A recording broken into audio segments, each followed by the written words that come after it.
प्रिय छात्रों, सुप्रभातम। आज दिनांक 12 अक्टूबर 2020, कक्षा षष्ठ, विषय हिंदी, उदिता पुस्तक से हम सभी पाठ नंबर 10 का अध्ययन कर रहे हैं। पाठ का नाम है रसखान के सवैये। इस पाठ से अभी तक हम सभी ने रसखान के जीवन परिचय का अध्ययन किया था। इसके बाद इस पाठ के जो शब्दार्थ दिए गए थे उन शब्दार्थों का अध्ययन किया था और ऊपर के जो पद दिए गए हैं इन दो पदों का भी हमने अध्ययन किया था। आज की क्लास में हम एक और पद का अध्ययन कर रहे हैं।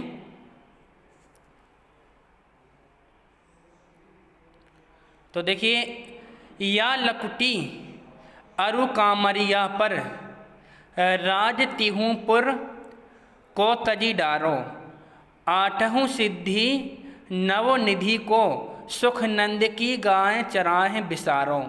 बिसारो से तात्पर्य भुलाना, लकुटी से तात्पर्य होता है लाठी। रसखान कबहू इन अखियन सो, ब्रज के बन बाग तड़ाग निहारो, कोटुक हूँ कल धोत के धाम, करील के कुंजन ऊपर बारो। अर्थात देखिए, इस सवैये के अंतर्गत कवि रसखान भगवान श्री कृष्ण ने एवं उनसे जुड़ी वस्तुओं के प्रति बड़ा गहरा लगाव दिखाई देता है। वे कृष्ण की लाठी और कम्मल के लिए तीनों लोकों का राजपाट तक छोड़ने के लिए तैयार हैं। अगर उन्हें नंद की गाय चराने का मौका मिले तो इसके लिए वो आठों सिद्धियों एवं 9 निधियों के सुख को भी त्याग सकते हैं। जब से कवि ने ब्रज के वनों, बगीचों, तालाबों इत्यादि को देखा है, वे इनसे दूर नहीं रह पा रहे हैं। जब से कवि ने करील की झाड़ियों और वन को देखा है, वो इनके ऊपर करोड़ों सोने के महलों को भी निछावर करने के लिए तैयार हैं। तो देखिए, यहाँ पर जो तीसरा वाला पद दिया गया था उसका हमने अध्ययन किया।